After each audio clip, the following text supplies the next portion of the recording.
तो freest tutorial से मैं एसवी भारद्वाज आपका दिल से अभिनंदन करता हूँ। धनु वालों की चर्चा करेंगे। अप्रैल मई जून कैसा रहता है आप लोगों का। जैसा कि आप देख रहे हैं, हंस नामक पंच महापुरुष राजयोग बन चुका है आप लोगों के लिए अप्रैल के महीने से, और सूर्य देंगे अकस्मात ऊंचाइयाँ और धन लाभ। सूर्य 14 अप्रैल से उच्च के हो जाएंगे आपके पंचम स्थान में, क्योंकि भाग्य स्थान के मालिक हैं जैसा कि आप देख रहे हैं। और जब पंचम स्थान में होंगे तो यह भाग्य तो ऊंचाइयों पर ले जाएगा आपको, ये बात निश्चित है। और एक महीना पूरा आपका 14 अप्रैल से लेकर 14 मई तक आप लोगों का समय ऐसा गोल्डन फेस होने जा रहा है, शायद आपको इसकी उम्मीद नहीं होगी। हाँ, कुछ लोगों को आभास हो जाता है जिनकी इंट्यूशन पावर तेज होती है, परंतु यह होने वाला है। और इसी के साथ आपको बता दें, शनि देव की अनुकंपा ही है ये कि दूसरे ग्रह अब सभी, राहु हो, केतु हो, गुरु हो, मंगल हो, सूर्य हो, न्यायाधीश के जैसे आदेशों की अनुपालना करने वाले हैं। शनि 29 अप्रैल से कुंभ राशि में आ जाएंगे जैसा कि दिखाया हुआ है, और यहाँ पर राजयोग कारक होते हैं, क्रूर ग्रह हैं उच्च स्थान में। और 7:30 के बाद खासकर शनि शुभ फल देते ही देते हैं। यह 100% सत्य वचन है और एक्सपीरियंस किया हुआ वचन है। चलिए जानते हैं अप्रैल मई जून के महीने में किस तरह का फलादेश दृष्टियों के हिसाब से, स्थान के हिसाब से, जिस भाव में यह प्लैनेट्स हैं उसके हिसाब से, मंगल शुक्र इत्यादि, राहु केतु के गोचर, सूर्य के गोचर के हिसाब से कैसा प्रभाव देते हैं। इन तीनों महीनों आप लोगों का कैसा समय रहता है।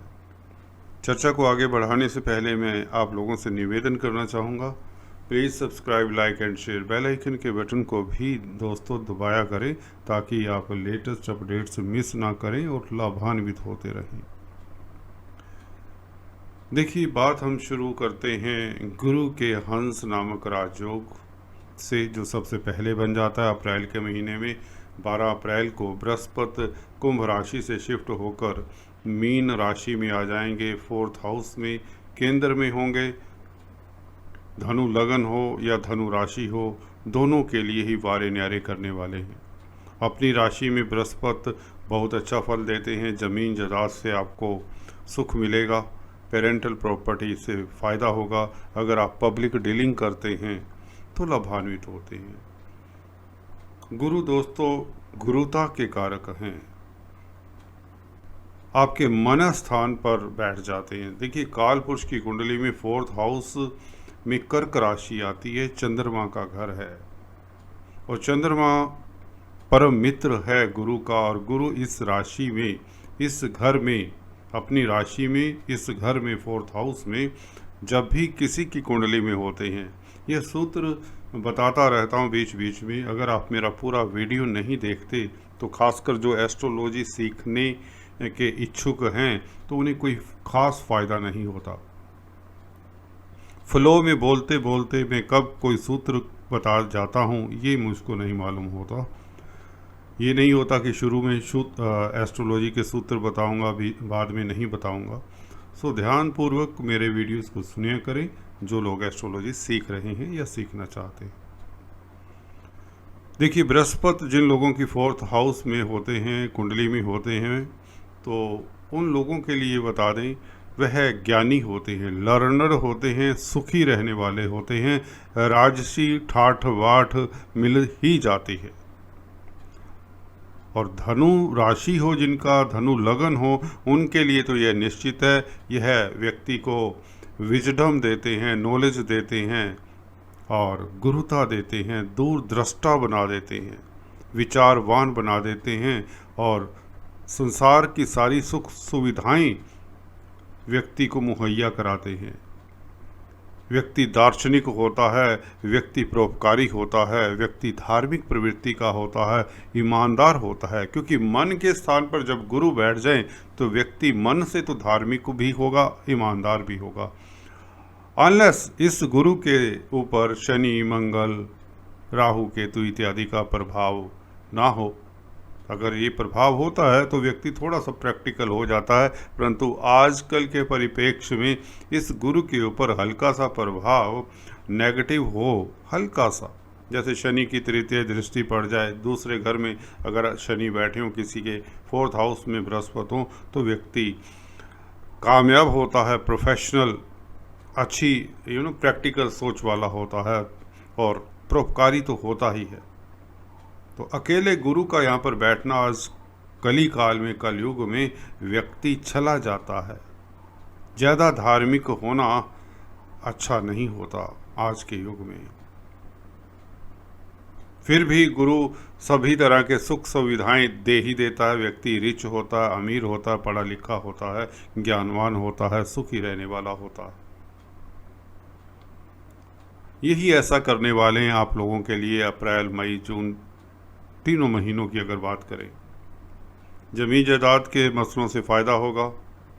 अगर आप मकान बनवाना चाहते हैं, परचेज करना चाहते हैं, इन्वेस्ट करना चाहते हैं, भूमि भवन से आपको फ़ायदा होगा। अगर आप काउंसलर, कंसल्टेंट है, पब्लिक डीलिंग करते हैं तो लाभान्वित होते हैं। बृहस्पति की दृष्टियों की भी बात कर लें जल्दी से। अष्टम स्थान पर दृष्टि होने से आपकी आयु में वृद्धि करते हैं।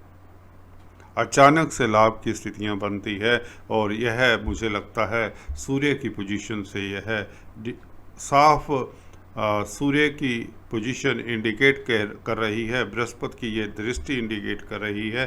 शनि का कुंभ राशि में आ जाना ये इंडिकेट कर रहा है कि आपके हाथों में बहुत बड़ी संपत्ति आ सकती है।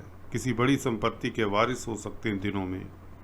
किसी की लॉटरी लग सकती है, किसी को शेयर मार्केट से अकल्पनीय लाभ हो सकता है। सूर्य 14 अप्रैल से जैसे ही उच्च के होते हैं, क्योंकि भाग्यपति का उच्च का हो जाना अपने आप में ईश्वरीय आशीर्वाद है।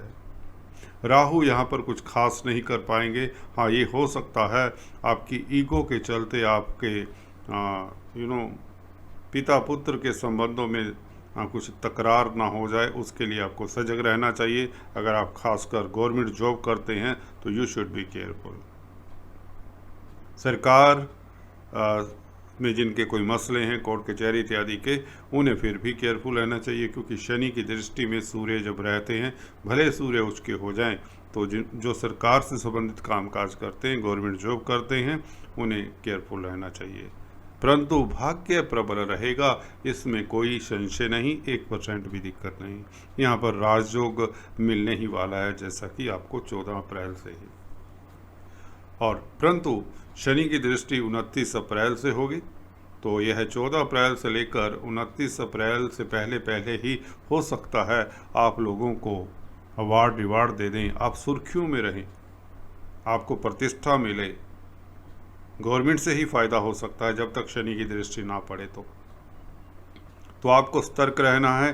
29 अप्रैल से लेकर 14 मई तक जब शनि की दृष्टि में होते हैं, खासकर अपने पिता के स्वास्थ्य का भी ख्याल रखें।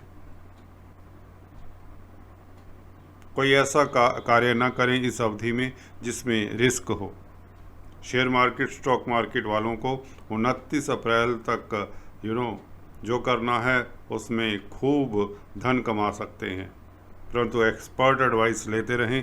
जिन लोगों के पंचम स्थान के मालिक, खासकर मंगल, अगर अशुभ स्थिति में है, they have to be careful. तो कहने का अभिप्राय, मंगल की बात करें, शुक्र की बात करें, शुक्र 27 अप्रैल से 4th हाउस में उच्च के हो जाएंगे, लाभ के मालिक हैं। तो ये भी आप लोगों के लिए, जैसे कहते हैं ना, कुबेर देव का आशीर्वाद दे रहे हैं। शुक्र भी 27 अप्रैल से लेकर यह मई के महीने में करीबन यहाँ पर रहेंगे 23 मई तक आई सपोज। तो यह करीबन 25-26 दिन आप लोगों के लिए लाभ की स्थितियाँ बनाएंगे। आपकी कोई ना कोई अधूरी इच्छा पूर्ण हो सकती है। क्योंकि बृहस्पति और शुक्र दोनों जब इकट्ठे होंगे और सुख स्थान में होंगे और शुक्र यहाँ पर मालवीय नामक राजयोग बना रहे हैं, गुरु हंस नामक राजयोग बना रहे हैं, तो और क्या चाहिए। अभी भी अगर आपके कोई कार्य रुके रहते हैं तो यह मेरे ख्याल से ऐसा होगा नहीं। 1-8% लोग हो सकते हैं जिनकी कुंडली में राजयोग नहीं होते बिल्कुल भी, या जिनकी दशा अंतरदशा 6, 8, 12 घरों में बैठे हुए प्लैनेट्स की हो सकती है, प्रताड़ित प्लैनेट हों। तो मंगल की भी बात करें, मंगल 17 मई से यहाँ पर आ जाएंगे 4th हाउस में कुंभ राशि से निकलकर। देखिए, जहाँ तक अप्रैल की बात है, 7 अप्रैल से लेकर 16 मई तक यहाँ पर रहेंगे मंगल। तृतीय स्थान में मंगल का बैठना आपको साहसी बनाता है, पराक्रमी बनाता है। पंचम स्थान का मालिक है मंगल।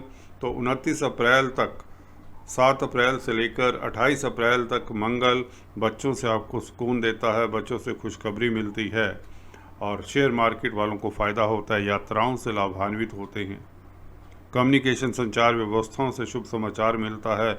अगर आप इलेक्ट्रॉनिक प्रिंट मीडिया में कामकाज करते हैं, जर्नलिस्ट है, तो आप कामयाब होते हैं। क्रिएटिव लोगों के लिए समय उत्तम रहेगा। यह है अप्रैल मई का महीना क्रिएटिव लोगों के लिए बहुत उत्तम रहने वाला है। इसी के साथ आपको बता दें, शुक्र की और गुरु की चर्चा कर रहे थे। शुक्र गुरु की युति आप लोगों के कार्यस्थल के ऊपर दोनों की दृष्टि पड़ेगी तो कोई ना कोई प्रमोशन के योग बनते हैं। मनचाही जगह पर ट्रांसफ़र के साथ प्रमोशन मिलती है। अगर आप बिजनेस करते हैं तो आपका बिजनेस फलता फूलता है, नया बिजनेस करने के योग बनाता है बृहस्पति का शुक्र के साथ संबंध। खासकर अगर शुक्र से संबंधित कामकाज करते हैं तो निश्चित बात है आप लाभान्वित होते हैं। अगर आप गाड़ियों का सेल परचेज करने में महारत रखते हैं तो उसमें आपको सक्सेस मिलती है। क्रिएटिव हैं, किसी तरह के कला के क्षेत्र में, फैशन इंडस्ट्री में हैं, रेडीमेड गारमेंट्स, टेक्सटाइल्स इत्यादि का कामकाज करते हैं, लग्जरी प्रोडक्ट्स में डील करते हैं, इंटीरियर डिज़ाइनर्स हैं, आर्किटेक्ट्स हैं, आर्टिस्ट हैं किसी तरह के, तो आप लाभान्वित होते हैं। मंगल की दृष्टि यहाँ पर आपको बता दें वो भी 10th हाउस के ऊपर पड़ेगी, जो कि पंचम स्थान के मालिक हैं, तो अचानक से लाभ की स्थितियां बनाता है मंगल। और 27 मई से लेकर यह जून का महीना आप लोगों को मंगल लाभान्वित करता रहेगा। तो सभी प्लैनेट आप लोगों के लिए राजयोग कारक स्थिति में बन चुके हैं। शनि का देखिए 7.5 खत्म होते ही बृहस्पति, शुक्र, सूर्य, मंगल, राहु, केतु, बल्कि केतु खासकर 11वें घर में आप लोगों को साहसी बनाते हैं, कर्मठ बनाते हैं, आपकी अधूरी इच्छाएं पूर्ण करते हैं। एक रेगुलर सोर्स ऑफ इनकम आपका बंधने वाला है, तैयार हो जाइए। प्लान कर लीजिए, प्रोग्राम बना लीजिए। अगर बिजनेस करना चाहते हैं तो बिजनेस करना शुरू कर दीजिए अभी से ही, उसके ऊपर सोच विचार कर लीजिए। यह केतु आपको कभी नीचे डिगने नहीं देगा धन के मामलों में।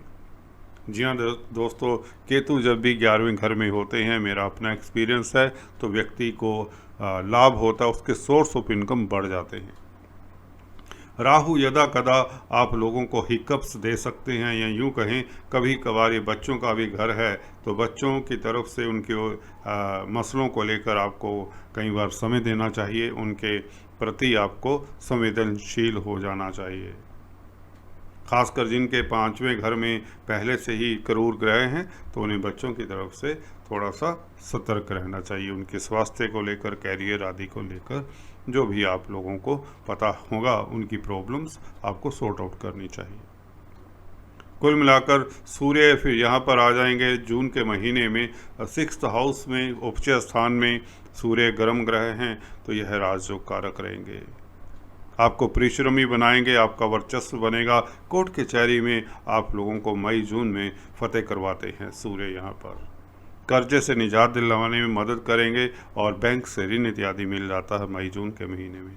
हालांकि जैसे ही 29 अप्रैल से शनि मकर से कुंभ राशि में आते हैं तो आप लोगों के रास्ते में कोई भी दिक्कत नहीं रहेगी, सारे कार्य सुचारू रूप से होते रहते हैं। तो बहुत सुगम पीरियड है, इंजॉयमेंट का पीरियड है, बच्चों से खुशी मिलना, शेयर मार्केट वालों को लाभ होना।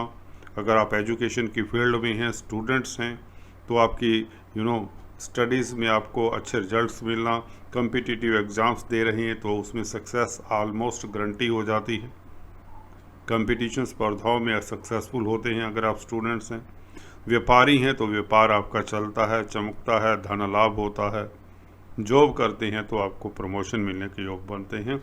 अगर विदेशों में कार्यरत हैं, बृहस्पति की 12वें घर के ऊपर दृष्टि, एक तो यह कंजुगल लाइफ भी आपको उत्तम रहता है, मियाँ बीवी के संबंधों में सुधार होता है, विदेशों से शुभ समाचार मिलता है, विदेश जाने के इच्छुक लोग विदेश जा सकते हैं, वीज़ा इत्यादि लगने में कोई दिक्कत नहीं होगी। शनि देव की भी दृष्टि रहेगी जो कि वायु के कारक प्लैनेट हैं, वायु प्रधान प्लैनेट हैं, और बृहस्पति की भी दृष्टि, बृहस्पति की दृष्टि वैसे ही 12वें घर पर अच्छी होती है, धार्मिक यात्रा के योग भी बनाते हैं।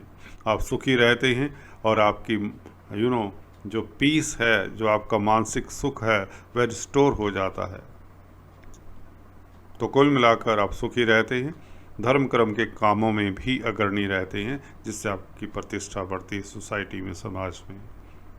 आप सोशल वर्कर हो जाते हैं, चैरिटेबल हो जाते हैं बृहस्पति की ये 12वें घर के ऊपर दृष्टि से, जो आपको लाभान्वित करती है।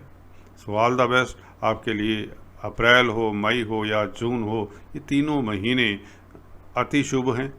यहाँ पर सभी प्लैनेट्स ऑलमोस्ट अच्छी स्थिति में हैं। So all the best. अभी मैं अपनी वाणी को विराम देता हूँ। अगले वीडियो में कुछ इस तरह की चर्चा लेकर आता हूँ। तब तक के लिए stay tuned, do subscribe, like and share. Thanks for watching this video.